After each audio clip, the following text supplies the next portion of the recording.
kebijakan yang diterapkan tanpa mempertimbangkan kesiapan dan kematangan akan menimbulkan kerugian.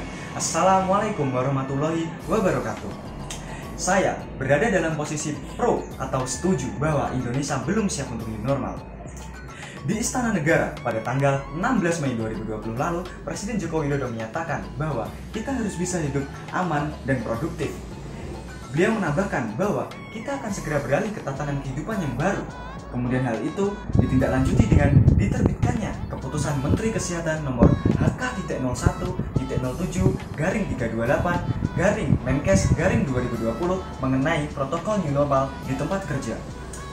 Lalu, apa itu new normal? New normal adalah suatu kebijakan hukum yang mengatur agar masyarakat kembali kepada kehidupan normal, namun disertai dengan protokol kesehatan yang ketat. Tetapi, mengingat keadaan Indonesia yang saat ini belum bisa dikatakan baik, penerapan new normal ini dirasa terlalu terburu-buru. Hal itu dapat dilihat dari segi epidemiologinya. WHO menyatakan bahwa syarat suatu negara boleh menerapkan new normal apabila kurva persebaran COVID di negara tersebut sudah menurun dan Indonesia belum memenuhinya. Itu terlihat dari kasus persebaran COVID-19 di Indonesia yang masih tinggi. Bahkan sejak 1 Juni 2020, di mana skenario awal new normal mulai dijalankan, pertambahan kasus COVID-19 di Indonesia melonjak berkisar di angka 800 sampai 1.300 per harinya. Tercatat dari Kementerian Kesehatan Republik Indonesia hingga tanggal 20 Juni 2020, kasus COVID-19 di Indonesia mencapai 45.029 kasus. Kemudian yang kedua, pemberlakuan new normal memerlukan kesadaran tinggi dari masyarakat mengenai protokol kesehatan. Namun saat ini, kesadaran masyarakat kita masih rendah. Hal itu dapat dibuktikan dengan masih banyaknya masyarakat yang abai terhadap protokol kesehatan, terutama pada daerah yang tidak memberlakukan PSBB. Pun di daerah yang melakukan PSBB, seperti Jakarta, hingga tanggal 20 Mei 2020 tercatat ada 70.448 orang yang melanggar aturan PSBB. Hal itu disampaikan oleh Direktur Lalu Lintas Kapolda Metro Jaya, Kombes Pol Sambodo ketika diwawancarai oleh wartawan. Kemudian yang ketiga, infrastruktur dan sistem kesehatan kita masih kurang. Hal itu terlihat dari masih terbatasnya fasilitas kesehatan seperti ventilator, terbatasnya tenaga medis, dan seperti dilansir dari kumparan.com 14 Juni 2020, rasio tes diagnostik Indonesia hanya 1.752 per 1 juta penduduknya, yang mana itu masih sangat kurang karena tes diagnostik sangat penting untuk mencegah penularan COVID-19 secara dini. Dari ketiga indikator di atas terlihat bahwa saat ini Indonesia belum siap untuk menerapkan new normal ini. Pelonggaran pembatasan sosial yang dilakukan di saat kurva COVID-19 masih tinggi itu sama dengan membuat masyarakat kita berada dalam resiko kesehatan yang tinggi pula. Dan tentu itu bertentangan dengan pembukaan Undang-Undang Dasar 1945 melindungi segenap bangsa dan tumpah darah Indonesia. Jika kita berkaca kepada negara lain seperti Iran, Pakistan, India yang menerapkan new normal di saat kurva positif COVID-19 di negara tersebut masih tinggi dan pada akhirnya justru menuai kegagalan.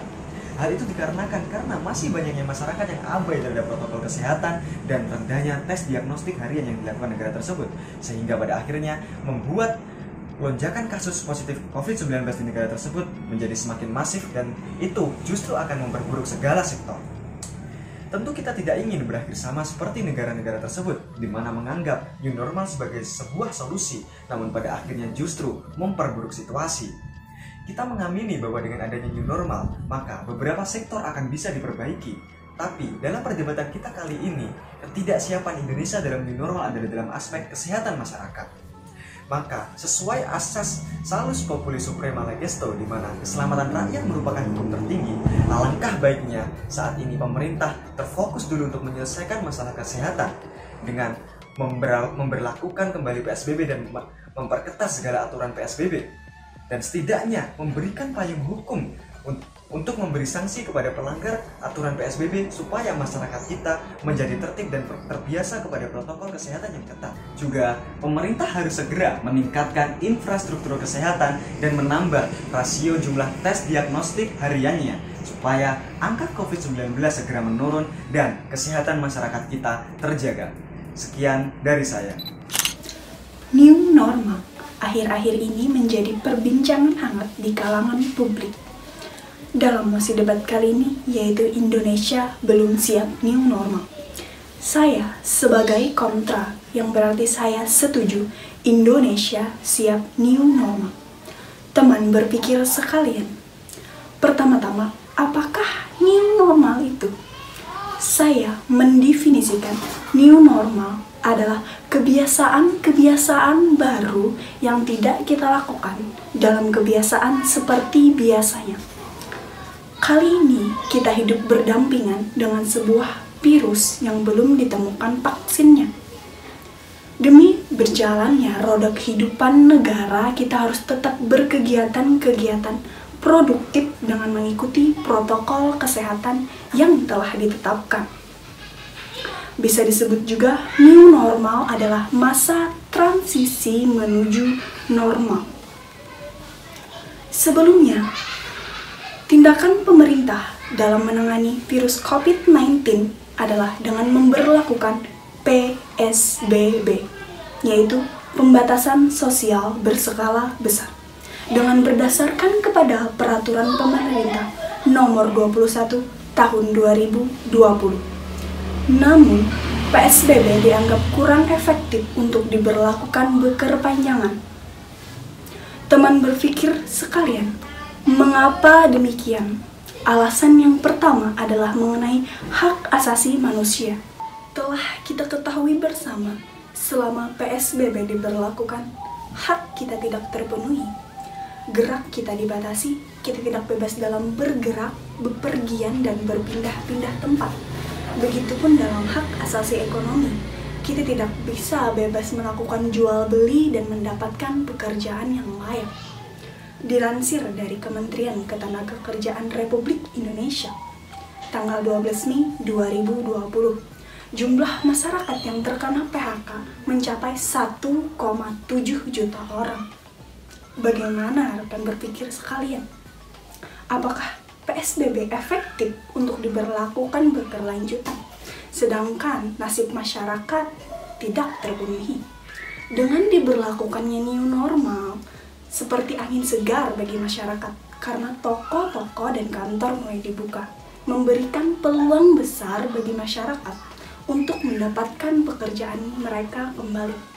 Dengan mengikuti protokol dari Menteri Kesehatan nomor 01.07/Menkes/328/2020 mengenai protokol kesehatan di dunia industri untuk mendukung tenaga kerja di tengah pandemi COVID-19. Teman berpikir sekalian, alasan yang kedua adalah mengenai psikologis masyarakat. Seperti yang kita ketahui bersama, selama PSBB, banyak masyarakat mengalami stres dan tertekan, terlebih kepada keluarga yang kehilangan mata pencaharian dan terkena PHK. Seperti yang terjadi pada keluarga yang berada di RT 1, RW 10, Kecamatan Arca Manik, Kota Bandung. Satu keluarga tersebut mengalami kelaparan karena kepala keluarga tidak memiliki penghasilan selama pandemi COVID-19. Menurut Menteri Keuangan Sri Mulyani, perkiraan ekonomi Indonesia akan berada di 2,3%, dengan skenario terburuk bakal berada di negatif 0,6%. Bagaimana rekan berpikir sekalian? Apakah bisa PSBB diberlakukan berkepanjangan? Kita pun dalam menghadapi new normal tidak perlu berekspektasi buruk.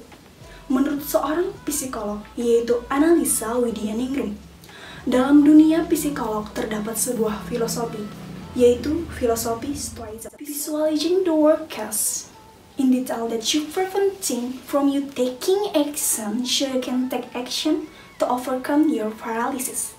Secara harafiah, filosofi ini mengajarkan kita bagaimana berekspektasi dalam hidup. Teman berpikir sekalian, new normal bukan berarti mengesampingkan kesehatan masyarakat, tapi bagaimana kita berjalan beriringan antara kesehatan dan ekonomi. Bagaimana kita tidak terpapar COVID-19 dan tidak terpapar PHK. Ekonomi berjalan dan kesehatan terjamin. Begitulah argumen saya sebagai kontra, dan saya mendukung Indonesia siap new normal. Salus populi, suprema lex sexto, di mana keselamatan rakyat haruslah menjadi hukum yang tertinggi. Sudah 3 bulan kiranya COVID-19 hadir di Indonesia dan berimplikasi penuh pada berbagai sektor kehidupan masyarakat, mulai dari sektor pendidikan, politik pemerintahan, sosial ekonomi, hingga sektor kesehatan. Pemerintah pun telah berupaya untuk mengeluarkan beberapa kebijakan terkait guna memutus mata rantai penyebaran COVID-19.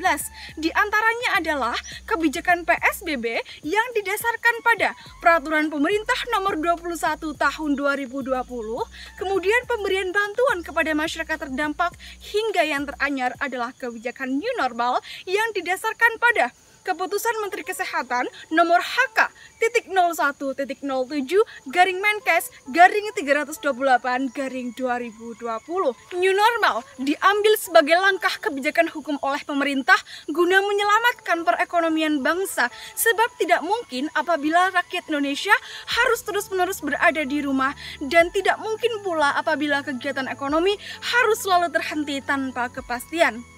Hingga detik ini saja, terdapat 1,7 juta pekerja yang di-PHK dan dirumahkan. Oleh banyaknya orang yang kehilangan pekerjaan, maka memunculkan sebuah paradigma baru, yakni lebih baik mati akibat COVID-19 daripada mati akibat kelaparan. Pun lebih daripada itu, jika kita menilik pada status quo Indonesia saat ini, bahwasanya hutang Indonesia semakin membengkak sementara neraca ekonomi semakin terpuruk, maka atas dasar inilah kebijakan New Normal diimplementasikan di Indonesia. Selanjutnya, jika kita mengacu kepada protokol WHO tentang penerapan New Normal, maka sejatinya Indonesia belum bisa memenuhi syarat tersebut. Pun seharusnya kita bisa berkaca dari kasus kegagalan Pakistan yang menerapkan New Normal saat kurva COVID-19 masih meningkat dan belum stabil, yang mana justru berakibat sangat fatal bagi Pakistan dengan melonjaknya jumlah pasien positif COVID-19 sebanyak 2 kali lipat. Di Indonesia, infrastruktur dan tenaga medisnya pun belum memadai. Mari kita bayangkan bersama bagaimana jika seandainya nanti kebijakan ini gagal dan menjadi bumerang bagi Indonesia, di mana paparan COVID semakin meluas, jumlah pasien positif semakin meningkat, sementara rumah sakit dan tenaga medis belum memadai. Lantas, sudah bijakkah kebijakan ini diterapkan di Indonesia? Dan sebetulnya, manakah yang harus didahulukan, membangkitkan ekonomi negara yang tengah terpuruk atau menyelamatkan jiwa rakyat Indonesia yang tengah diancam oleh COVID-19? Semoga Ibu Pertiwi lekas pulih seperti sedia kala, menjadi tempat bernaung bagi rakyat Indonesia. Sekian, terima kasih.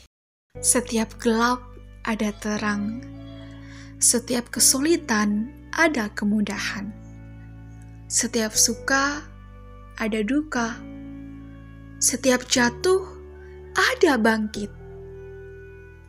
Ibu Pertiwi tengah berduka, menghadapi masalah yang tak ada wujudnya, seperti fana, namun nyata, menyerang tanpa peduli siapa dan mengapa.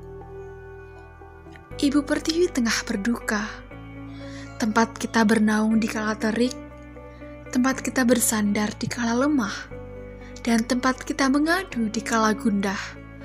Ibu Pertiwi, rumah kita. Ibu Pertiwi menjerit. Bosan, sekarang sudah menjadi santapan. Berlagak sesukanya dan mengabaikan kewajiban. Mari, tegapkan badan, luruskan hati. Kita hidup di bumi ini tidak sendiri. Mari saling peduli, menurunkan sedikit ego diri, sebab rumah kita perlu kita. Semoga Indonesia lekas pulih seperti sedia kala.